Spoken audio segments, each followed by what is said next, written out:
Hello and welcome to the Sweaty the Farmer and the news. We bring you the news in Christmas with Santa Claus on it. The news for holidays if you don't celebrate Christmas. This is our weekly show where we discuss some of the most important news in the gaming world. I am the long-name gamer as the Sweaty. And I am Lucho the farmer. Thanks for coming together this week to talk about some relevant news. Some relevant news in holidays. Like, I don't know. Do you even put like Christmas decorations, Lucho? Nope. Me neither. But we do celebrate the holidays. Even if we don't put Christmas celebration. It's Christmas I'm not a decorations. very festive person. You're what? I'm not a very festive person. You're not. He's not a very festive person. I like the holiday season. I had a bunch of parties and it was have fun, but I don't put a lot of Christmas decorations. It's funny because supposedly I was helping one of my friends put Christmas decorations, and then yesterday when I passed by his home, he hasn't put them up. He just have the boxes there. Okay. He's a little bit late to it. But that's hilarious for you. In the weekly news we have Destiny's 2 directors on the issues with putting expiration dates on weapons. Cyberpunk 2077 devs reportedly angry with management about unrealistic deadlines. And finally, Riot is working on a League of Legends MMO. So we have the discussion of Destiny trying to cycle items and the sunsetting problem and that sort of stuff. Yeah. So I get the feeling that they're trying to do. I get the feeling that when I was reading this news, I was thinking about like, oh yeah, we discussed this in World of Warcraft that they have like a Magic the Gathering like rotation for their items and their stuff, right? Yeah. And I wonder if that's the most viable future for the majority of games to have that kind of rotation. I mean, it makes like, look, I see where they're coming. Yeah. And I get what they're trying to do. Correct. So it just feels like it is the wrong time for Destiny to do it, and the wrong way. Like yeah. They're basically doing this on a 3-month cycle. 3-month cycle, yeah. It's too much. Like imagine how that would feel in Magic. No. just yeah. In Magic we have a 5-month cycle. Yeah. We have like October release, and then we have release at the end. But it's not like things live for a long time. Yes, correct. That is correct. Like in terms of like if you take a release in terms of Magic cycle and you measure his viability, it lasts 2 years. Yeah. For 2 years, that thing is viable in Magic. So that's more than enough time for people to invest on it, to have favorite things, to enjoy the content of the thing, and then it lives. And even when it lives to eternal formats, and you can still technically use those acquisitions. It is forever. It's not that it's unusual in the game. Yeah. It just for certain formats you can use it. Correct. There are still places in the game where. And I feel the same. I feel the same appreciation with World of Warcraft items. The wall rotation is a little bit different because. But I feel that they have the same appreciation of taking their items, make them eternal by the transmog system, because you still want to go. I was checking my transmog system last time. I was like, man, still want to go to this old raid and kind of like loot farm the thing so I can get all this set. Oh no, absolutely. Cool. The transmog system is one solution that gives place to all stuff. That you have a reason to go and get it. Correct. Yeah. But even without that, the rotation cycle was a little bit longer. Like correct. Yeah. 2 years. For the most part, almost 2 years. We're the 2-year expansion each. Minimum. We have three. We have basically 3 major patches Correct. Yeah. Which basically splits their 2 years in like 6-month periods, more or less. Yeah, like 8-month periods, almost like 7.5, something like that. It should be something around 6, but like patches get delayed or they get pushed forward for different reasons. Stuff happens. It should be something around 6 months. And even during those 6 months, you don't replace. Basically, what you replace is the raid gear. Correct. But for example, all the basic gear for the expansion stays relevant, and it gets like as item levels increase, everything gets bumped. Yeah, correct. The same is gonna happen with dungeon gear. Absolutely, yes. Because it will still be viable and good from here till the end of the expansion. Yeah. So there is something on a shorter rotation. There is something on a 2-year rotation. So it feels less abrupt. And also, like even when a new expansion, you don't discard your old gear completely. Day one. Yeah. It's not like day one is gone. You cannot use it anymore. Correct. We were able to use it for like a week or so. Yes. Yes, like for the first week and a half, something like that. You still be viable with the old raid gear that you accumulate from previous. And it depends. Probably for Mythic Raid, they're seeing a little bit more. Yeah. So it's not like day one expansion, it's gone, which is that feels bad. That doesn't give time to your head to prepare to move on. Yeah. And to find new things to be excited about. Correct. That's kind of the thing. And even it was hard for me to let go of that Raid Mythic Gear last expansion, but by week 2, I was like, all right, it's fine. It's gonna be okay. Yeah, but that's. Yeah. I mean, it's necessary. Like, not everyone is ready. They want to get rid of the stuff. I kind of don't care, but yeah, it just get attached. It's a natural thing. If you work hard for something, you eventually get attached to it. I don't have that much attachment with WoW gear, to be honest. Well, it doesn't happen to everybody, but that's the general thing. So I don't know if it's a general. I don't know if that's the case for the general WoW player. Well, psychological speaking, that's the effect that has something that you work for it. That not everybody functions in the same psychological level as, but that's the general gist. Let me speak. By talking with the people that we play with, yeah, they don't get attached to it that much. Yeah. It could be the effect of being used to the rotation. Like I don't get attached to magic cards anymore. I used to, and now I don't. Yeah, that's just the WoW mentality. Like everyone gets in the boat. Yeah. Anyway, I just feel like the Destiny 2 is too short and too abrupt. And like one of the things that they say in the interviews that what happens with the players is that as soon as they say that something is gonna be bolted, they stop using it because they're not gonna use it in the next 2 months. Yes. So it just means that the transition period is not being handled. Well, yes, that's an indication. Yes. Yeah, the and fact that maybe the 3-month period is too short for that. Yeah, maybe they should think in a yearly rotation or something like that, or something less. Like give it those items a little bit more room to breathe, or have some other candles. Yeah, I agree with you.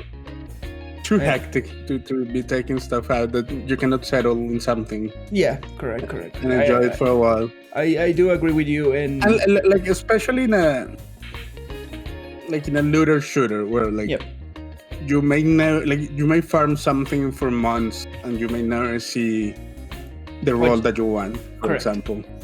Correct. So when you finally get it and you're like, oh, it's getting bolted in 1 month, who cares? Yeah, then to begin with, you're not even gonna go and farm it. You know what I mean? Yeah. I mean, you may still want to farm, like you still farm it because you still have the hope of getting it because you want the thing. Yeah. But what I mean is, like, if they tell you that it's gonna go in 3 months, and you are less prone to go and farm it. That may be you. There may be people.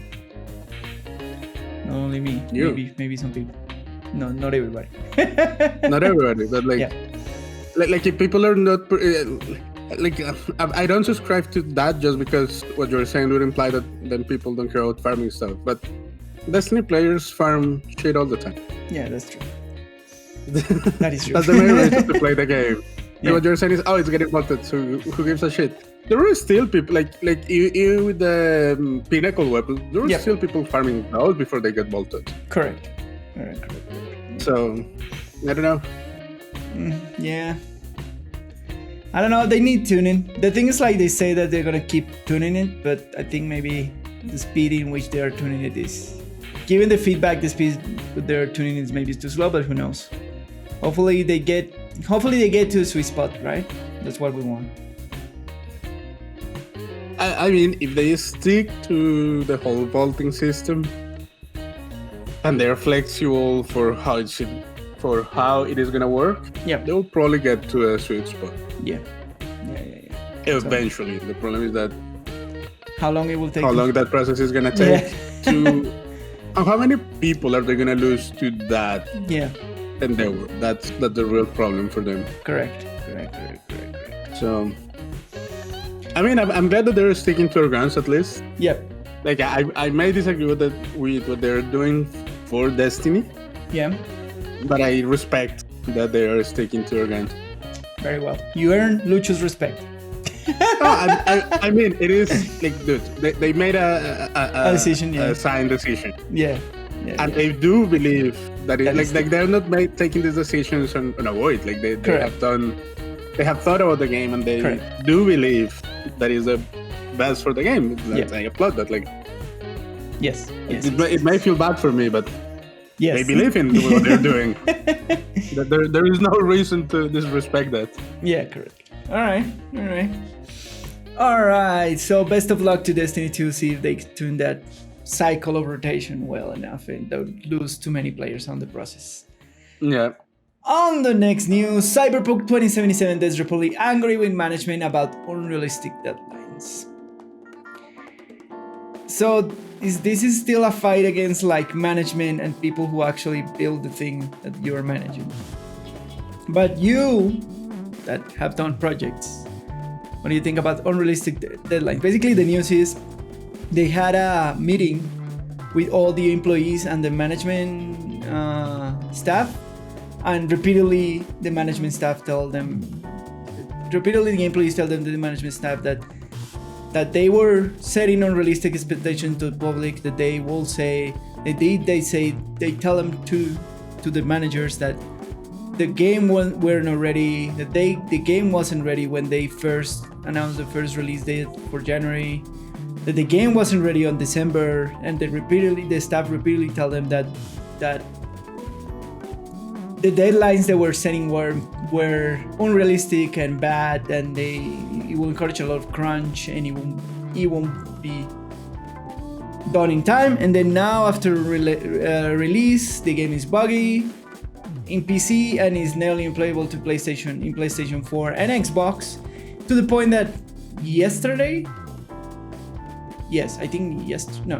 on Friday of last week, on Thursday of last week, the PlayStation Store officially removed the game from the PlayStation Store and offer all refunds to everybody to refund all the copies of the game. And Xbox Store did something similar. They offered to refund all digital copies of the game. Yeah. So, what do you think about unrealistic managerial deadlines? I don't know how each city Project Red is, but I mean, sometimes the deadlines are put in place not by management, but by the money people. Yeah. And like, I mean, if it is the game director saying I want it arbitrarily completed at this time, then sure, that's bad management. Yeah. But I'm pretty sure that guy has bosses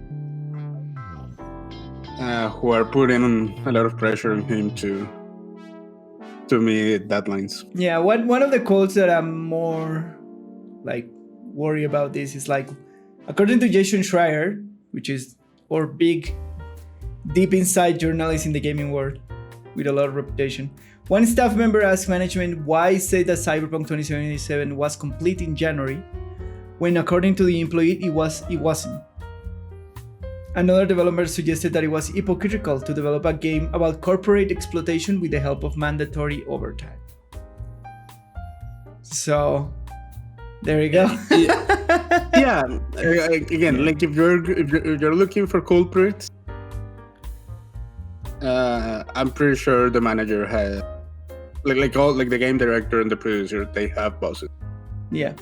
For putting pressures on them, and the pressures don't come usually from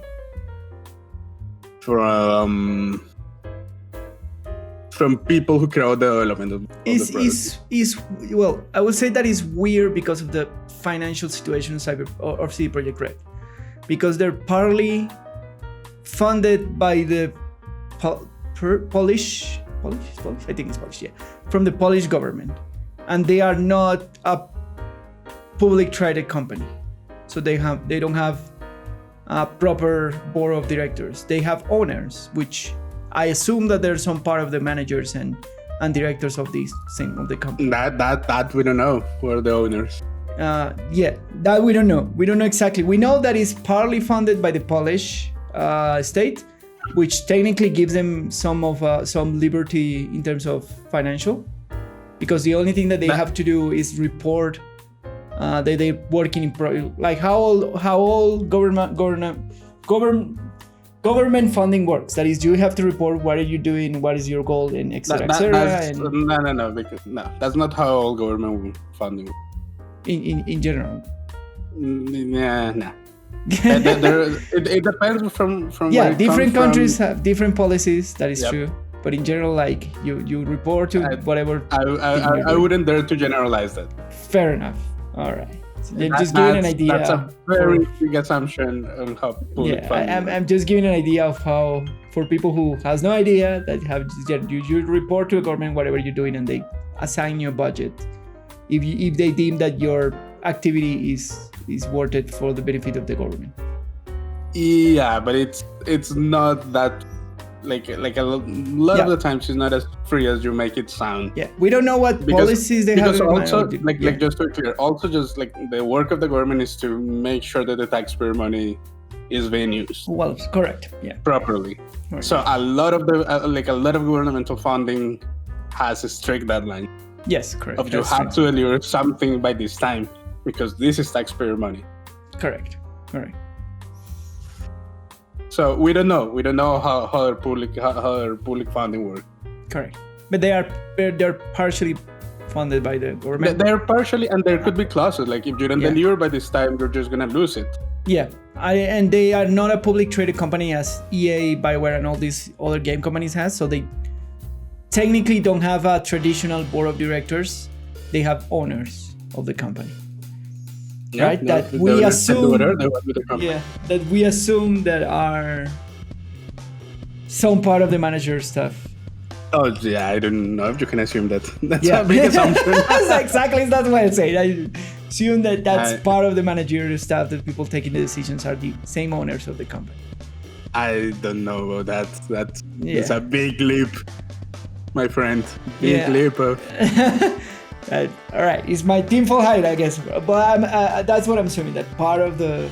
It could be that none of them and the owners are something else different, but... The owner could be a rich guy that has a little... In Polish, yeah. Oil money from Russia. It's true. We don't know. Because that's kind of the problem with publicly owned companies. You don't know who owns them. So. Yeah. Mm-hmm. Yeah, so this is a private company, sorry. So, but the question here too is, as a manager of projects, how difficult is to juggle a realistic deadline and pressures from whatever you are trying to deliver, or the boss that you have on top of you? Oh, it's really difficult. Yeah. It's incredibly hard. Yeah. And I will say, like, games are a big gamble, right? everything's a big gamble. But especially games are a big gamble because they need a lot of money, like a lot. And of course, they can give you, as Cyberpunk demonstrated, all that money back in one day that you put into a project for 8 years, but it's still a gamble. And if you have external pressures, the managers don't have much options beyond like closing their eyes and saying sorry to the people. Of course, the reputation and all that sort of stuff is on the line. But it's a decision that people has to take with considering all the things. And you can say now that Cyberpunk managers took the wrong decisions delivering the game as it is, and that overall for business should be better for them to wait and keep the reputation and secure a lot more funds and bring back a lot more money than now because of the refunds that is going to happen.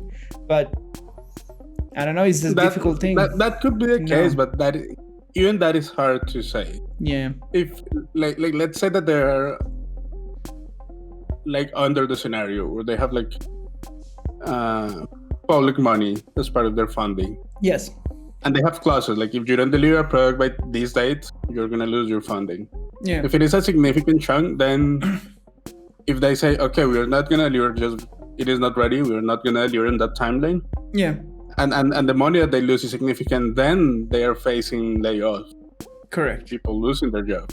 And a slowdown of the delivery date and more risk. Even if they deliver this product on time, and they lose a big chunk of money later on, they are still facing layoff. All right. Yeah. Correct. Yes. Because it's not like it is a business. It's not like all the money that they make back is going to go back into a game. Correct. It's a privately owned business. Correct.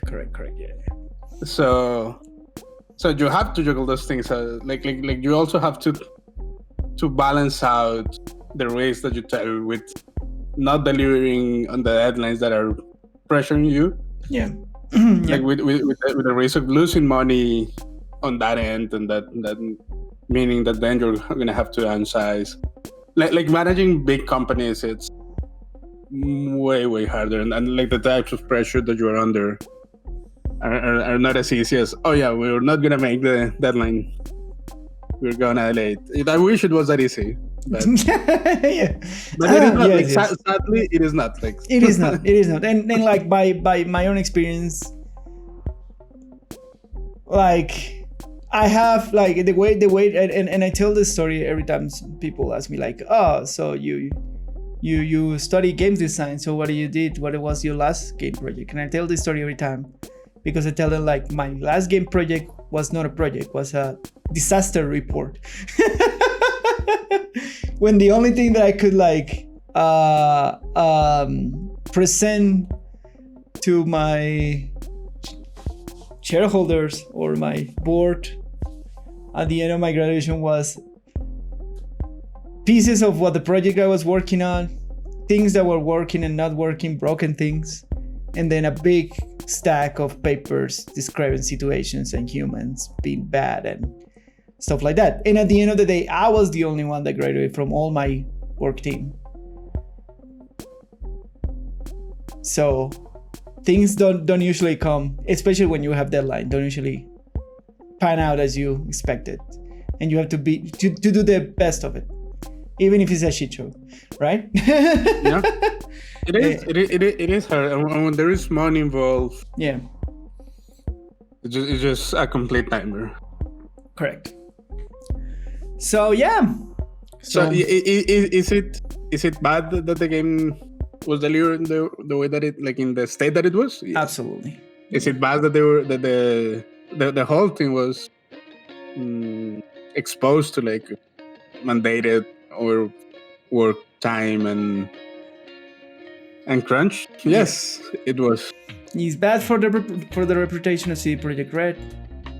Yeah. It's bad for sales at the end of the day because Sony just are giving all the games back.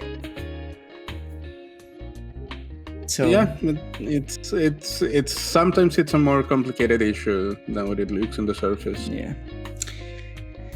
We hope that CD Projekt Red, because the game is good, like the game is really good underneath all the shit.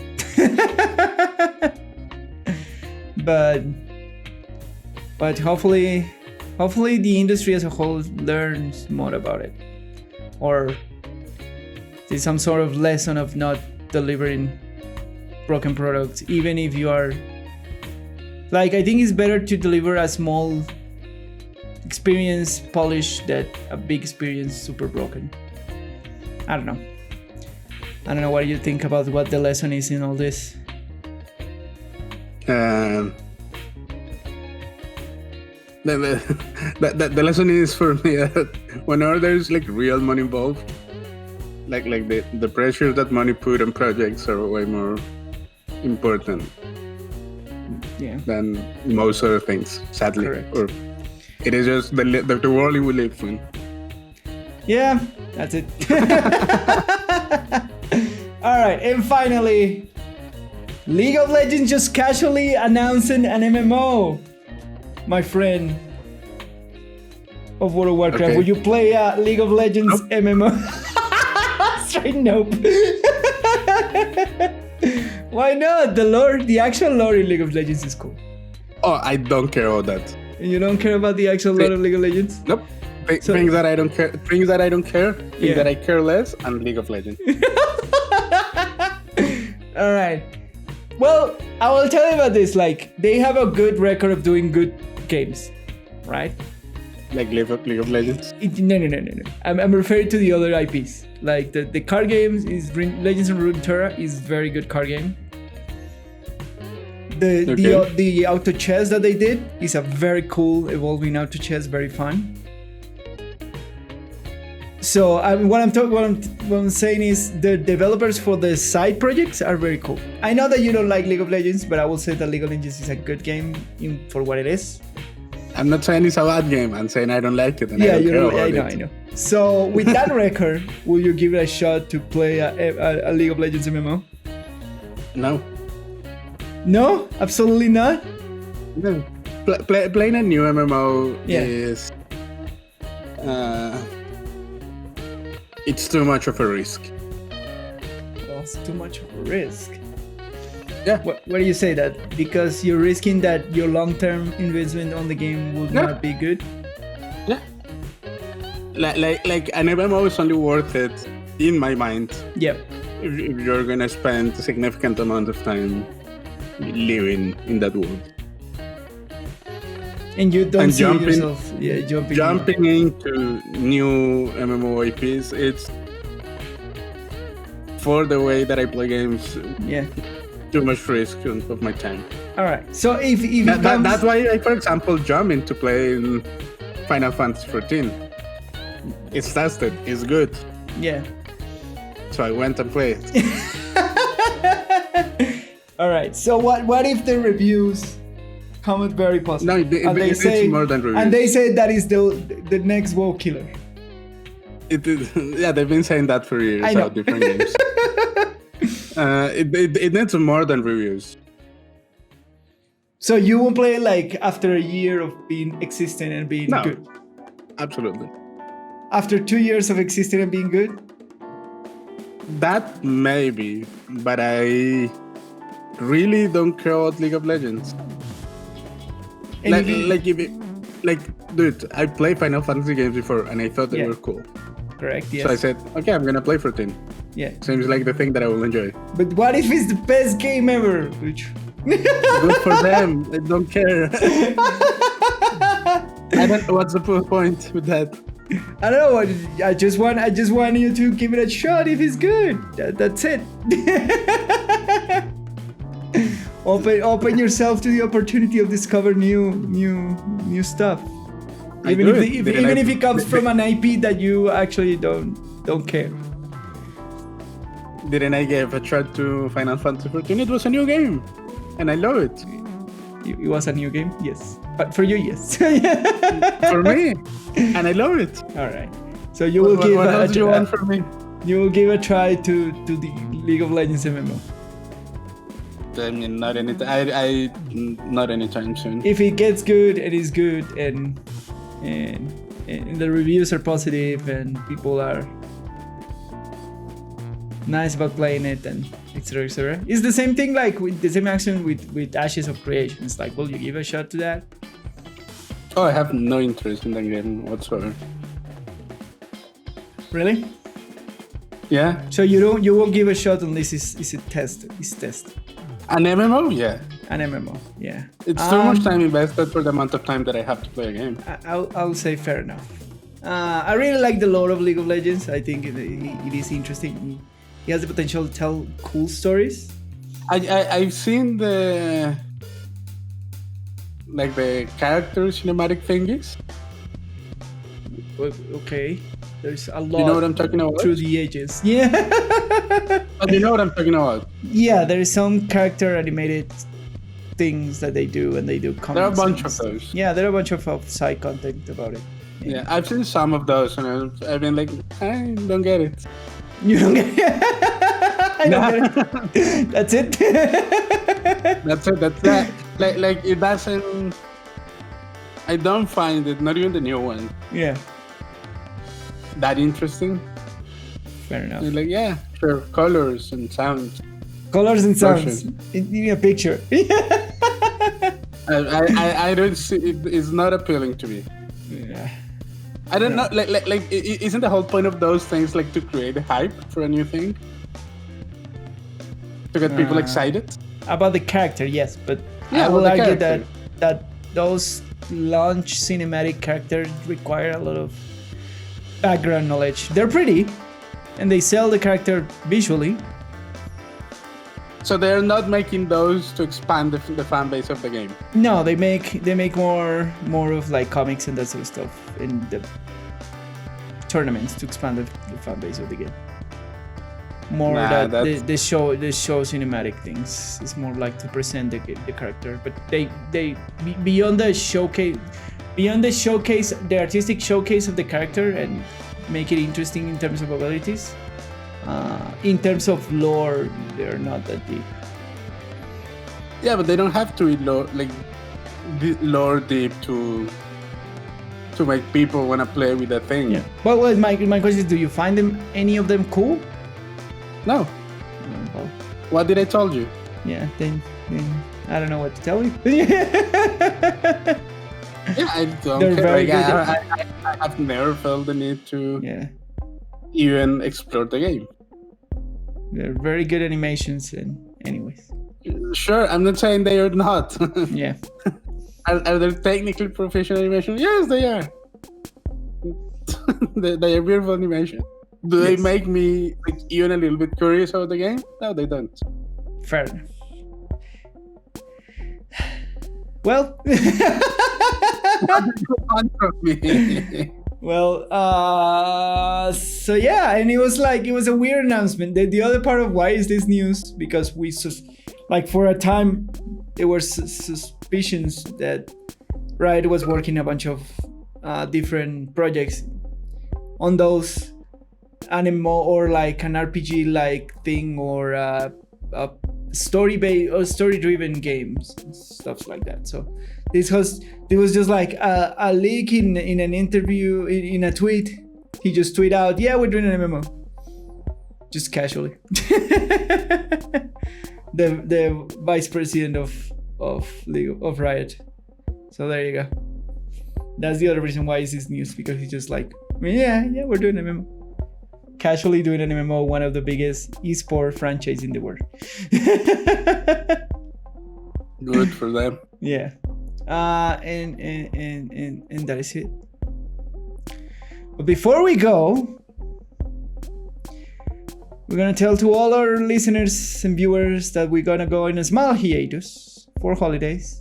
We're gonna relax, stop the YouTube churning and algorithm expressing machine, and we're gonna go in a break for 2 weeks, 2 weekends without your favorite content. I know that is hard. You still can go and watch and listen the old podcasts that are still super relevant. I know that the news side is not that much, but you can go and check all news. We always discuss more than just the news in those things. So we will be back on the 9th of January, right? No. Okay, so this video is gonna come out on the 21st. Yes. The next one will come out on the 11th of January 11th. Correct. 2021. Yeah.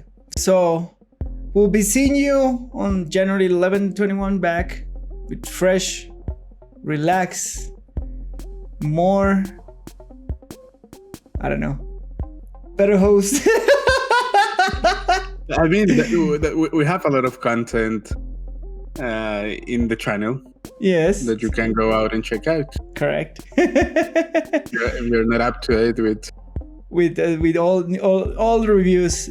For those listening, there's some old episodes that are no longer in the listening platforms in Apple and Spreaker and Spotify, wherever you're listening to us. But if you go to the YouTube channel, everything is there.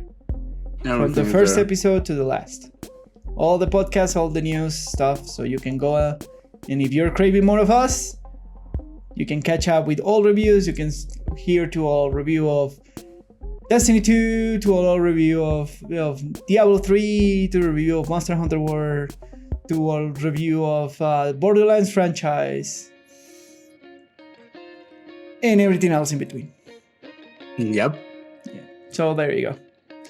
So I hope we'll see you back next year. Hope you all have a good holiday season and rest well, my friends.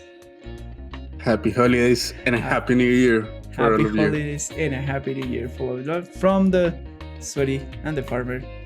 So that's it.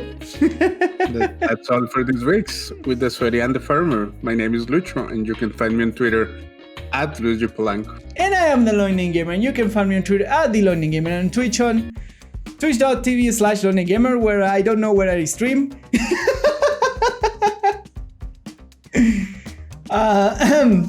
And yeah, have a happy holidays, happy new year. Hope to see you soon.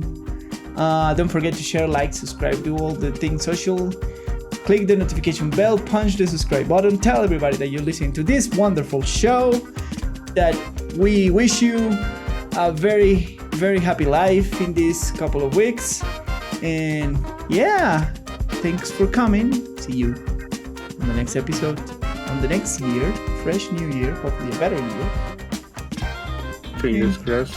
Yeah, thanks for coming to the Sweaty the Farmer and the news. See you next year. Bye.